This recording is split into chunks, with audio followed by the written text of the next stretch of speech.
So today I'm here with Skip Knauff. He's the founder and operator of Best Back Office. Skip, appreciate you being here. We met, what was it, a couple months ago? Yeah, Josh, thank you. Welcome. Yeah. Thank you for welcoming me in here. Absolutely. So appreciate you taking some time to talk with us. Understand that you have had a pretty long and fruitful career.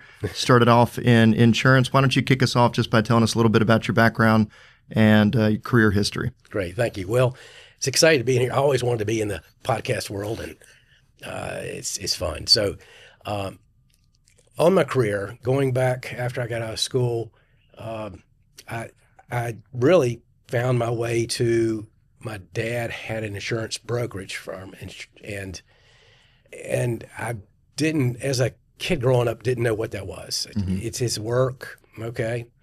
And then once I got into the work world, I realized that was an opportunity that I think for what my interests were, I could support my life and loved it well. I was like the 7th employee. He said, learn and grow it as you would. He was a great mentor. We did that.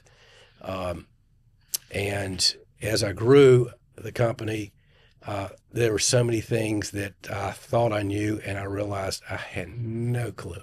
Mm-hmm. So many mistakes I made. My wife says, if you'd make half those mistakes, we'd have our own island or country somewhere, and that's very true. Quite a great supporter there as well. So today, I want you to know that kind of fast forward in my career. A few years ago, I sold the brokerage. We had 65 employees. Wow.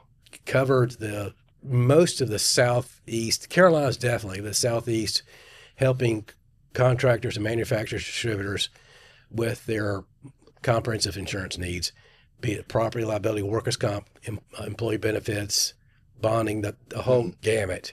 And all those successes really came from, I guess, me listening to the buyers, the business owners, but decision makers, where you need your help, and then really finding people that were smarter and better than me to help fill those spaces. Yeah. In fact, I remember I was about 25 employee count, and I'm thinking, wow, some of these things I can't do that well, and I'd hire people to hire better people. Mm-hmm. And I'm like, that wow.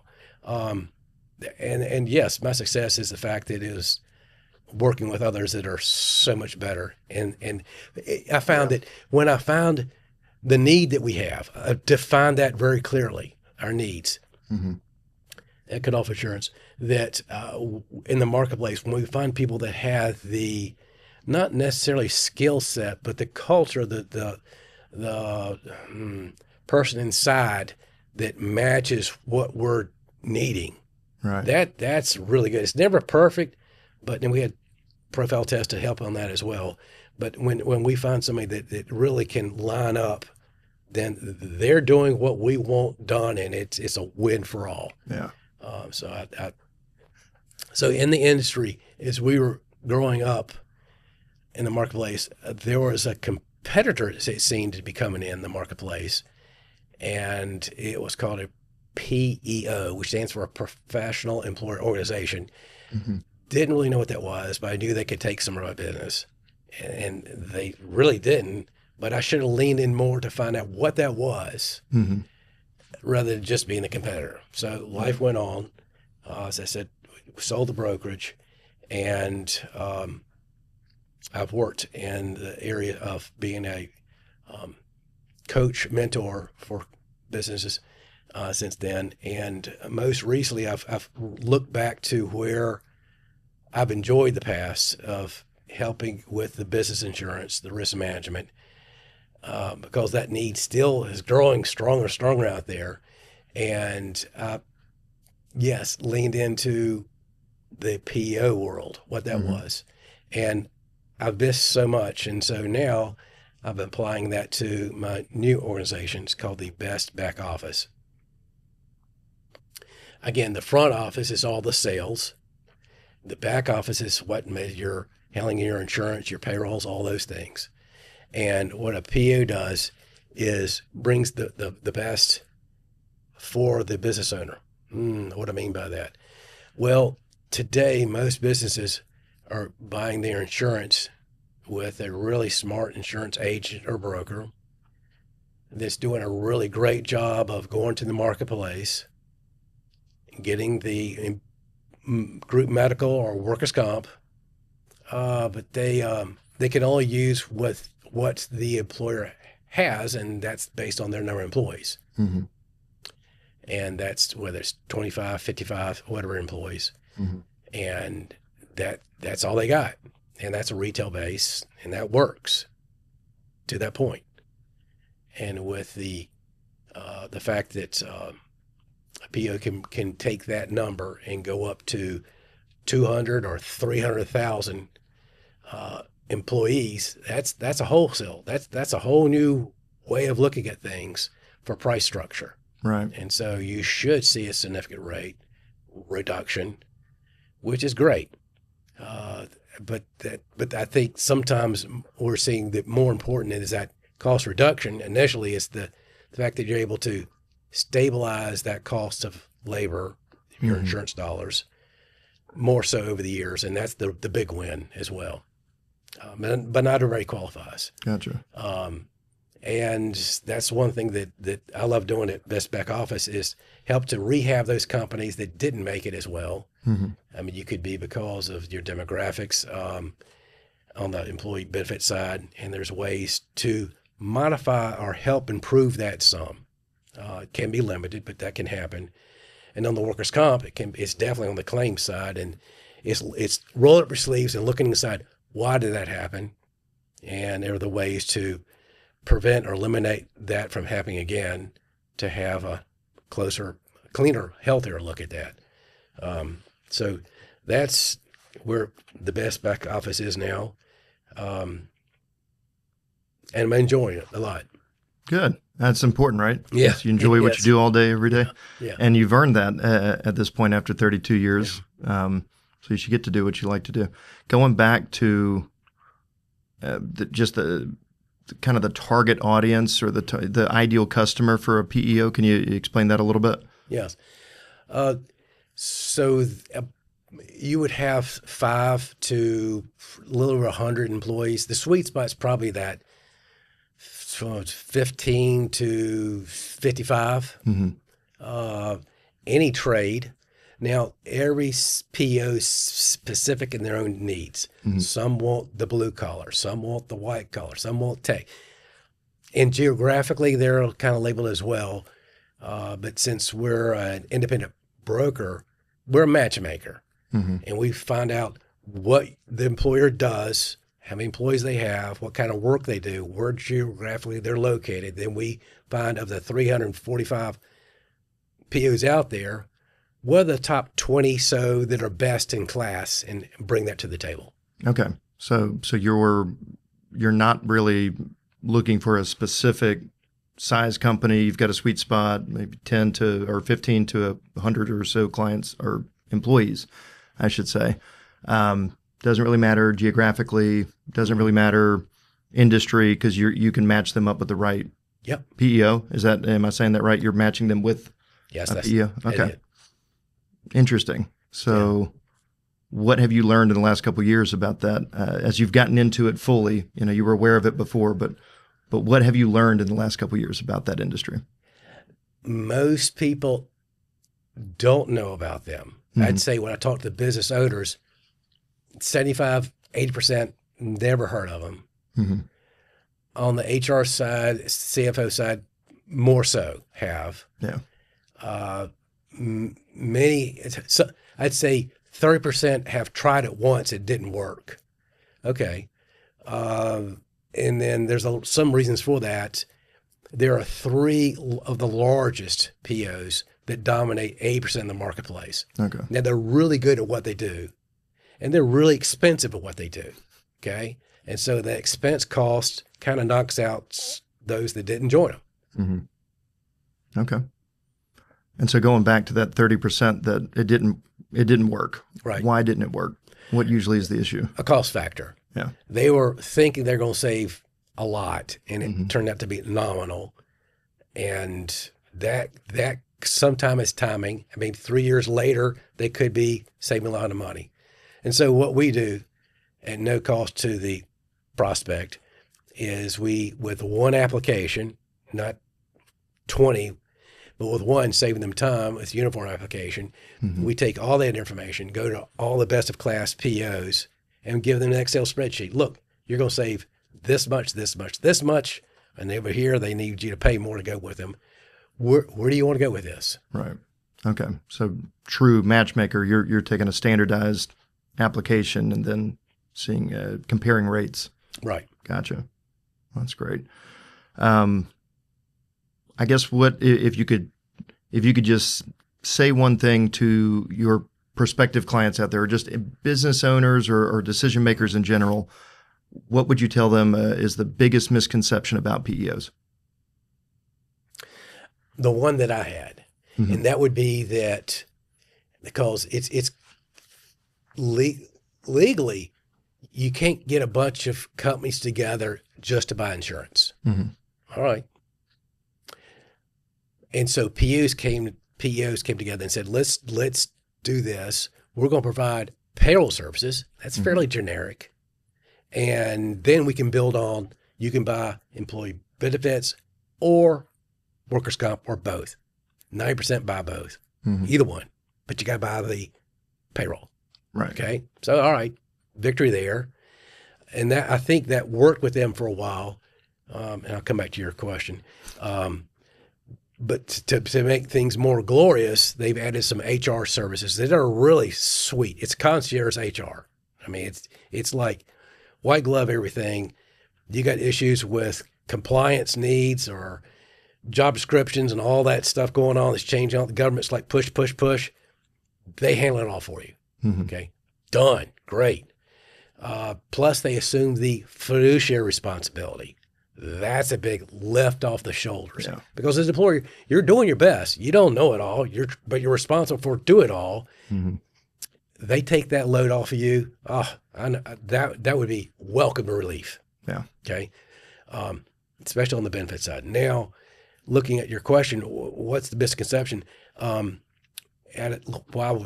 With a PEO is that I was led to believe that the owner loses his rights of employment. You know, all of a sudden the employees don't see you as the boss anymore. And what's that about? And, you know, that I didn't look in further, no more further from the truth.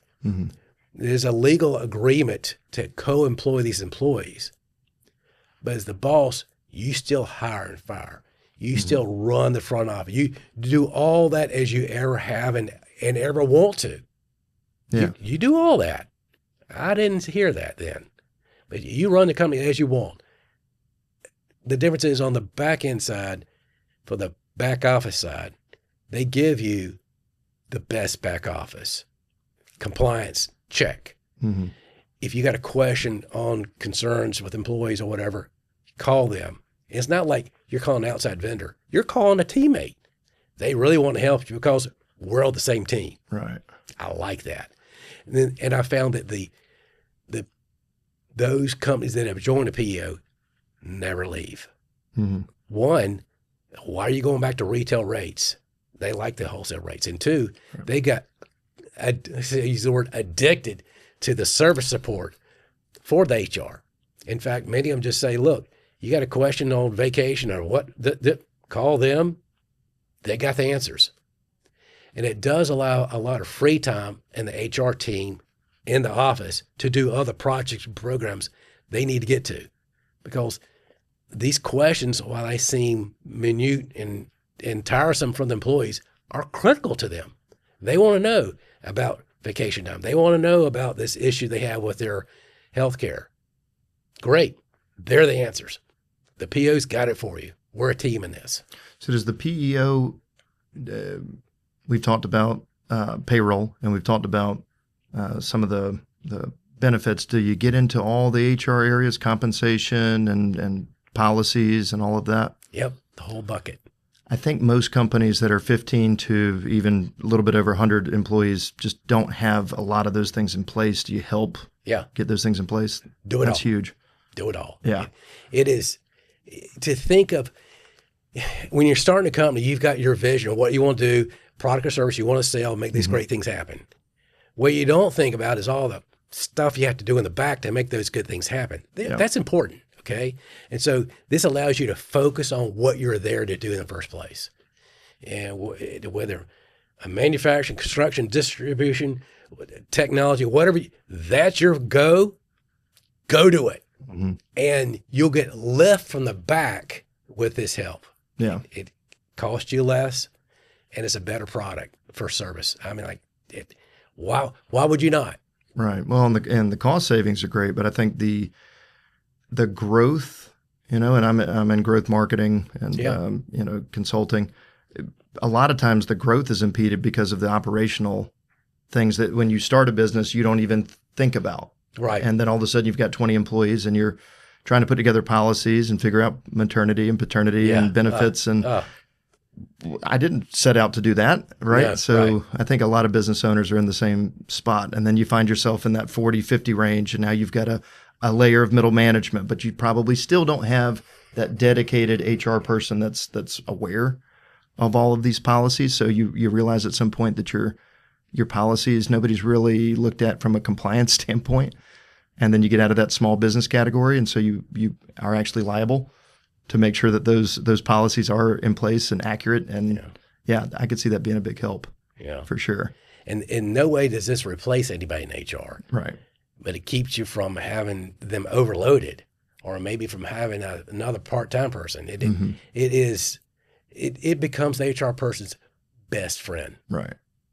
And the CFO's person best friend. And the owner go like, yay, they're doing their great job even better. Now I can get my sales up even more so. Nice. Well, then I want to go back to something you said at the beginning. You were talking about your time in insurance and that company that you built. You attributed a lot of the growth to basically hiring the right people.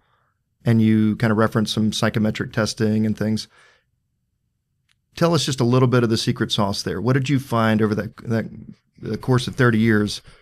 What were you looking for? Who were you trying to hire? What were the characteristics that were kind of the common denominator between those good people? Yeah. Well, I know that, there are a lot of things I learned. There's some books I always like to reference to, like The Color Code. You look at that book. Hartman did a great job of identifying people. There are other metrics of looking at how somebody is, so identifying the likes and dislikes, the abilities.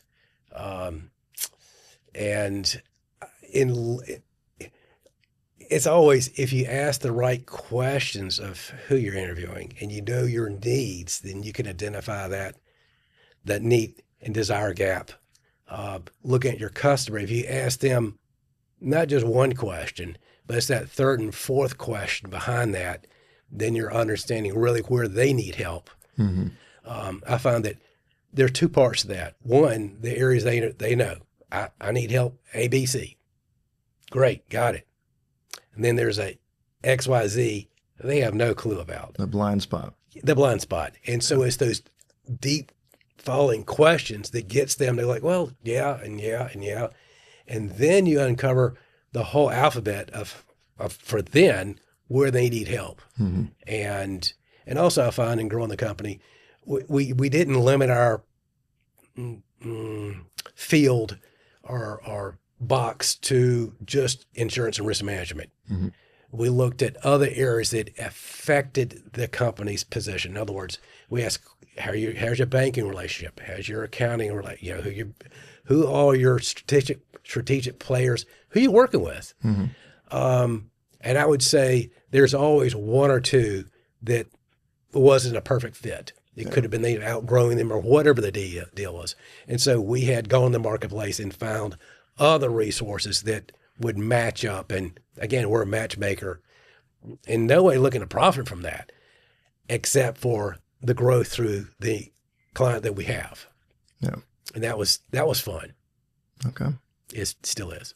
Yeah. I was going to mention you've got another venture.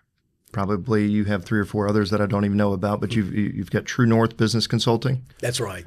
So that's a front office, mm-hmm. looking at helping the business decision people, the owners, where they are. Again, they're in their forest chopping down trees, but I get the again, the 10,000 foot level. Mm-hmm. Yeah, are you in the right section? It's the questions. My talent only comes in the questions I ask, not the answer to give. Okay, Mm-hmm. so I ask the questions that gives. I didn't think about that. What about this? And then my candidness of like, that's a good way to look at things, or you may find trouble over here. Mm-hmm. And I can be very candid. Oh, I am candid. And sometimes people like that, and sometimes they don't, but they know it's the truth. And it is. I mean, if you got to tell somebody, look, you got an ugly baby over here, they got to do something with it. Yeah. Okay. I had one guy say, stay in your lane. I said, okay, but he knew I was right. Okay. And other people are like, yeah, I just didn't know what to do about that. Right. And so many times as a business owner, you feel like you're an island to yourself. Mm-hmm. I mean, there are times there's conversations you can and cannot have with your staff. Right. There's conversations you can and cannot have at home or on the golf course or wherever. I'm the guy with True North Business Coaching. We're the team that you can have that open conversation about. Say, I just don't know this or that, whatever. Yeah. Or to have the questions asked. Have you thought about this? This. That's the growth that they can have. It's a safe place. Mm-hmm. Okay. And there's accountability too. Yeah. So that's something that I've learned for and love helping others in. It's a pretty common phenomenon, right? That I'm in a group called the Lonely Entrepreneur. Yeah. And it's the same concept. It's just there is nobody else to talk to about these kind of things. Yeah. But it's needed. Yeah. Otherwise, you just drive yourself crazy. You stay up at night and write stuff down. And I've got a journal of ideas that I haven't looked at in 5 years, but it stays by the nightstand. And yeah. So having somebody to talk to would be really valuable. When you're having these talks with the business owners and the entrepreneurs, what do you find to be the most common obstacle or problem that they're facing? That I'm not saying it's most common. I would say a lot of them, some of them aren't being truthful to themselves. Mm-hmm. I mean, they're blind to themselves. Okay, some by desire, some by not. But it's you don't realize some things that are obvious to others. Yeah. Is it a lot of fake it till you make it, or is it just kind of that false confidence? It's not realizing what the world sees that they're missing out on. Mm-hmm. So their baby's beautiful. Yeah. Okay. Can be. So you have to be that bearer of bad news. Well, it's news that they can grow with. Mm-hmm. I mean, if you go, okay, if that's the case, then what do you want to do? What can you do to improve that? To eliminate or modify or improve upon. Gotcha. So then back to Best Back Office. What are some of the things that are changing and evolving in your industry that you're having to adjust to?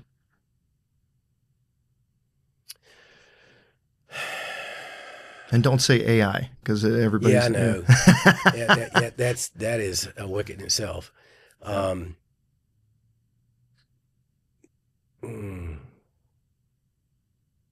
Well, all industries, if you look at the marketplace, Mm-hmm. everybody's marketplace, when nothing's really changing out there, the interest rates are flat, the insurance rates are kind of as they are, it's very stagnant, and there's not much movement. Mm-hmm. Today, with what's going on in the world of politics and economics, there's a lot of things swirling around. Yeah. It's affecting everybody. Mm-hmm. And so, on the True North Business Coaching side, there's questions that I'm hearing today that I didn't hear before. I'm asking questions I didn't ask before. Mm-hmm. On the Best Back Office side, the business owners and the buyers are very nervous about what their renewal will look like, Mm-hmm. more than the past. They're like, one guy goes, I'm concerned any day I'm going to get the letter from the insurance company saying my rates have gone up. And Right. I wondered sometimes in the past, it may be this year or not. This year, I'm thinking it's going to be this year. Yeah. So then anxiety comes up with that. And is that part of kind of what we saw in 2020 and 2022 with inflation and all of the just kind of across the board, everything went up? Everything is. And so everybody's ready for it to happen again. It is. Yeah. And so now it's not this excuse, but it's almost a reason that the costs are going up. Yeah. And they're squeezed on the health side, on the group health side. They have taken a number of hits over the years. Mm-hmm. That they took it on themselves. Two, they said, okay, we're going to put some on the employees, change the plan, water down the plan design some, or cost share some. And now they look, we've watered the plan design down some, we've cost shared enough. We can't keep going anymore. Mm-hmm. And you're right, retail rates are expensive. Yeah. Got it. Well, that makes sense. Man, and just before we close out, I just want to ask you just for any of your own just personal anecdotes, advice for anybody looking to start a business, just general advice for entrepreneurs and business owners. Yeah. Well, as has been said before, definitely look by others, but look at what you love doing. And maybe when you were a young kid, what did you love growing up with that? And knowing that it's okay it's okay to fail. Mm-hmm. Okay. Get back up, try again, get back up and try again. And get help from everybody, especially when you're younger. I mean, established business people are open to helping new people. Mm-hmm. I mean, if a 20-year-old came up to me today and said, hey, what would you think about this? I got all the time in the world to help them. Yeah. Don't be afraid to ask for help. And knowing that it's through the difficulties, it's where you learn the most. And the failures, you can apply the most. That's where you grow. And I would say the sooner you start something, the better. And ask for help all the time. Be open, be transparent, be honest with yourself. Great advice. Skip, appreciate you coming on. Appreciate the time. Thanks, Josh. Yeah. Joy. Again, this was Skip Knauff, owner, operator of Best Back Office and True North Business Consulting. Appreciate you tuning in. We'll see you next time. Thank you, guys.